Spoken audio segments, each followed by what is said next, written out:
आज का ये एपिसोड शुरू करने से पहले एक छोटी सी बात। क्या आप भी अपना पॉडकास्ट बनाने की सोच रहे हैं? तो एंकर ट्राई कीजिए। ये पॉडकास्ट बनाने का सबसे आसान तरीका है। नंबर 1, ये फ्री है। नंबर 2, इसमें कई सारे ऐसे टूल्स हैं जो आपको अपने फोन और कंप्यूटर पर रिकॉर्ड और एडिट करने की फैसिलिटी देते हैं। नंबर 3, आप अपने पॉडकास्ट को डिस्ट्रीब्यूट भी कर सकते हैं, जिससे इसे स्पॉटिफाई और दूसरे प्लेटफॉर्म पर सुना जा सके। तो डाउनलोड कीजिए फ्री एंकर ऐप या विजिट कीजिए anchor.fm पर अपना पॉडकास्ट स्टार्ट करने के लिए। ये तो थी एक छोटी सी जानकारी, और अब शुरू करते हैं एपिसोड का सिलसिला। तो आज के एपिसोड में लीजिए सुनिए ओ हेनरी की लिखी कहानी आखिरी पत्ता। वाचन समीर गोस्वामी का है। वाशिंगटन चौक के पश्चिम की ओर एक छोटा सा मोहल्ला है, जिसमें टेढ़ी मेढ़ी गलियों के जाल में कई बस्तियां बसी हुई हैं। ये बस्तियां बिना किसी तरतीब के बिखरी हुई हैं। कहीं कहीं सड़क अपना रास्ता 2-3 बार काट जाती है।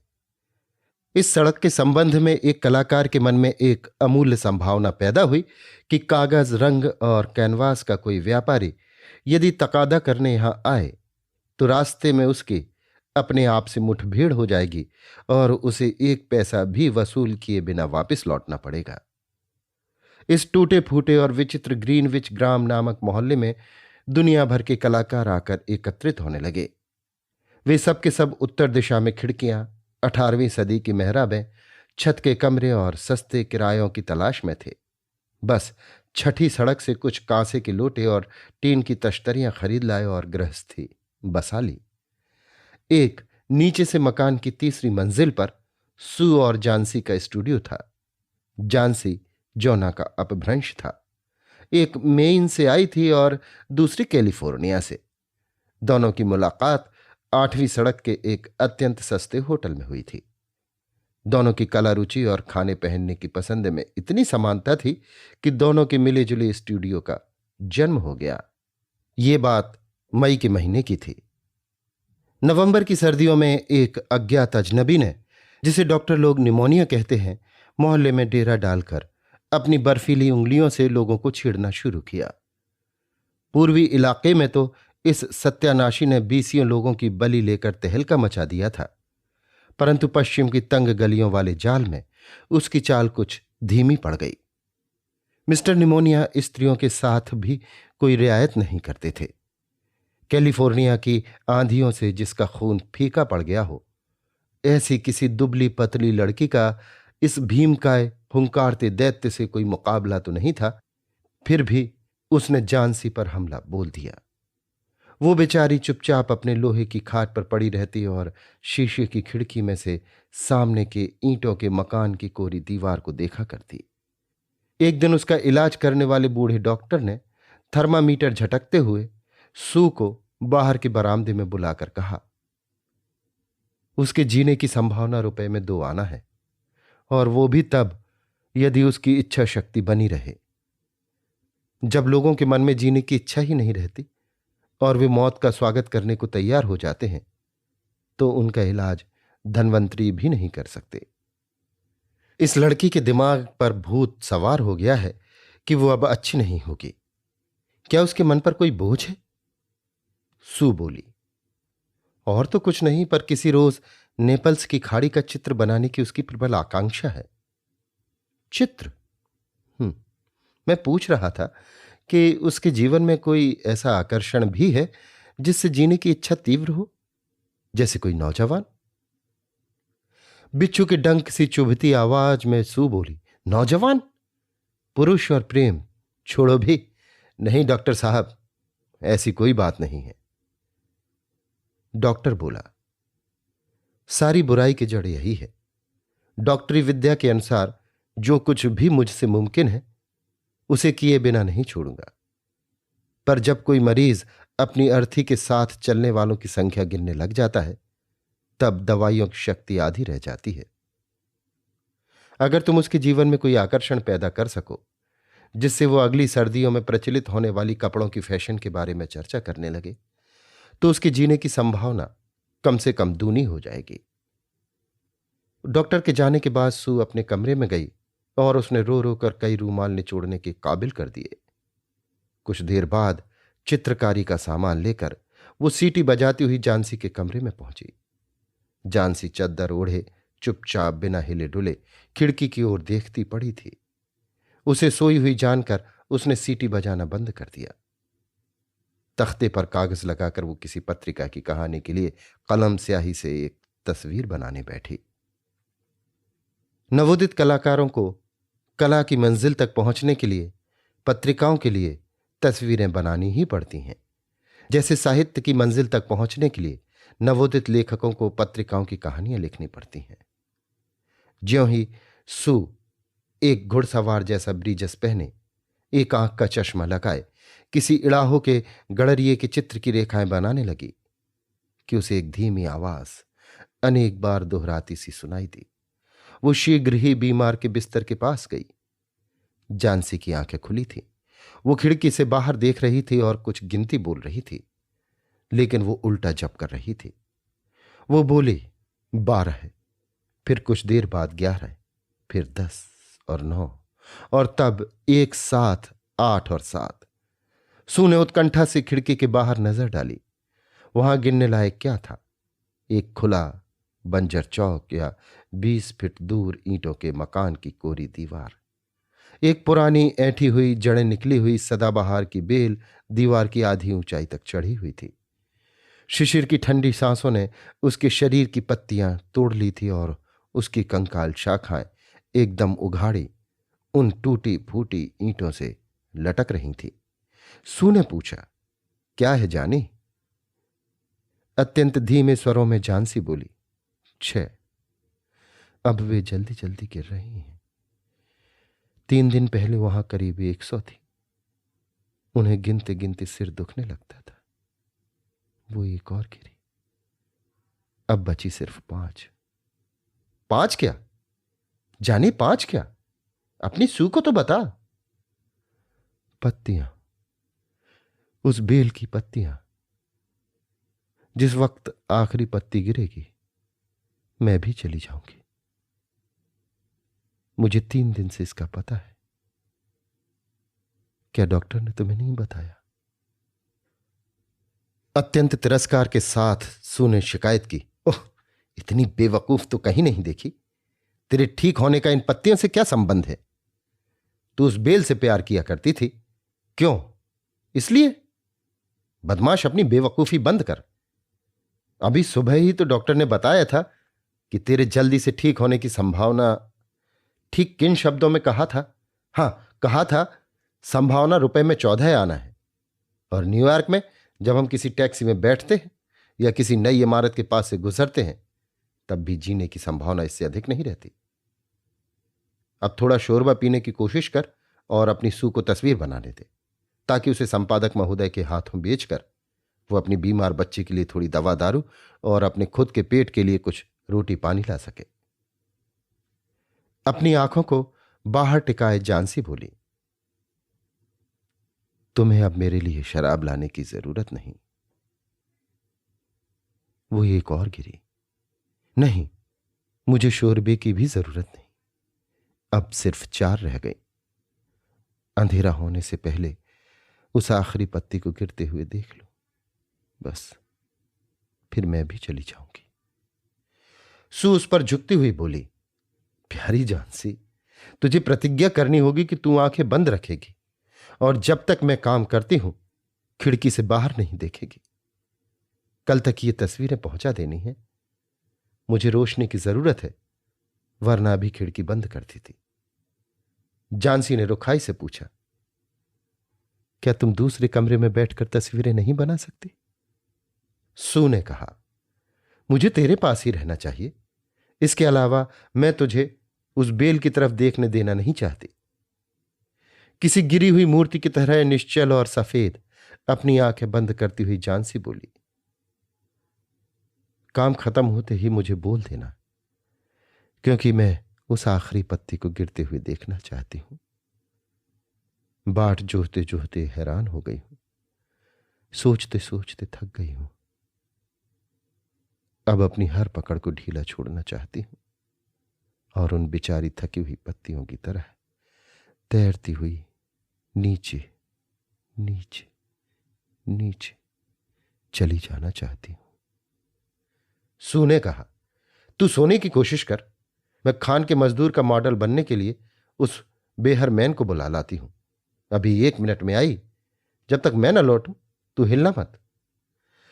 बूढ़ा बेहरमैन उनके नीचे ही एक कमरे में रहता था। वो भी चित्रकार था। उसकी उम्र 60 साल से भी अधिक थी। उसकी दाढ़ी माइकल एंजेलो की तस्वीर के मोजेस की दाढ़ी की तरह किसी बदशक्ल बंदर के सिर से किसी भूत के शरीर तक लहराती मालूम पड़ती थी। बेहरमैन एक असफल कलाकार था। 40 वर्षों से वो साधना कर रहा था, लेकिन अभी तक अपनी कला के चरण भी नहीं छू सका था। वो हर तस्वीर को बनाते समय यही सोचता कि ये उसकी उत्कृष्ट कृति होगी, पर कभी भी वैसी बना नहीं पाता। इधर कई वर्षों से उसने व्यावसायिक या विज्ञापन चित्र बनाने के सिवा ये धंधा ही छोड़ दिया था। उन नवयुवक कलाकारों के लिए मॉडल बनकर, जो किसी पेशेवर मॉडल की फीस नहीं चुका सकते थे, वो आजकल अपना पेट भरता था। वो जरूरत से ज्यादा शराब पी लेता और अपनी उस उत्कृष्ट कृति के विषय में बकवास करता जिसके सपने वो संजोता था। वैसे वो बड़ा खूंखार बूढ़ा था, जो नम्र आदमियों की जोरदार मजाक उड़ाता और अपने को इन दोनों जवान कलाकारों का पहरेदार कुत्ता समझा करता। सू ने बेहरमैन को अपने अंधेरे अड्डे में पड़ा पाया। उसमें से बेर की गुठलियों सी गंध आ रही थी। एक कोने में वो कोरा कैनवास खड़ा था, जो उसकी उत्कृष्ट कलाकृति की पहली रेखा का अंकन पाने की 25 वर्षों से बाट जोह रहा था। उसने बूढ़े को बताया कि कैसे जानसी उन पत्तों के साथ अपने पत्ते जैसे कोमल शरीर का संबंध जोड़कर उनके समान बह जाने की भयभीत कल्पना करती है और सोचती है कि उसकी पकड़ संसार पर से ढीली हो जाएगी। बूढ़े बेहरमैन ने इन मूर्ख कल्पनाओं पर गुस्से से आंखें निकालकर अपना तिरस्कार व्यक्त किया। वो बोला, क्या कहा? क्या अभी तक दुनिया में ऐसे मूर्ख भी हैं जो सिर्फ इसलिए कि एक उखड़ी हुई बेल से पत्ते झड़ रहे हैं अपने मरने की कल्पना कर लेते हैं? मैंने तो ऐसा कहीं नहीं सुना। मैं तुम्हारे जैसे बेवकूफ पागलों के लिए कभी मॉडल नहीं बन सकता। तुमने उसके दिमाग में इस बात को घुसने ही कैसे दिया? अरे बेचारी जानसी। सू ने कहा, वो बीमारी से बहुत कमजोर हो गई है और बुखार के कारण ही उसके दिमाग में ऐसी अजीब अजीब कलुषित कल्पनाएं जाग उठी हैं। अच्छा बुढ़े बेहरमैन, तुम अगर मेरे लिए मॉडल नहीं बनना चाहते तो मत बनो। हो तो आखिर उल्लू के पट्टे ही। बेहरमैन चिल्लाया, तू तो लड़की की लड़की ही रही। किसने कहा कि मैं मॉडल नहीं बनूंगा? चल मैं तेरे साथ चलता हूं। आधे घंटे से यही तो झींक रहा हूं कि भाई चलता हूं चलता हूं, लेकिन एक बात कहूं, यह जगह जानसी जैसी अच्छी लड़की के मरने लायक नहीं है। किसी दिन जब मैं अपनी उत्कृष्ट कलाकृति बना लूंगा तब हम सब यहां से चले चलेंगे, समझी? हाँ। जब वे लोग ऊपर पहुंचे तो जानसी सो रही थी। सू ने खिड़कियों के पर्दे गिरा दिए और बेहरमैन को दूसरे कमरे में ले गई। वहां से उन्होंने भयभीत दृष्टि से खिड़की के बाहर उस बेल की ओर देखा। फिर उन्होंने बिना एक भी शब्द बोले एक दूसरे की ओर देखा। अपने साथ बर्फ लिए हुए ठंडी बरसात लगातार गिर रही थी। एक केटली को उल्टा करके उस पर नीले कमीज में बेहरमैन को बिठाया गया, जिससे वो चट्टान पर बैठे हुए किसी खान के मजदूर का मॉडल बन जाए।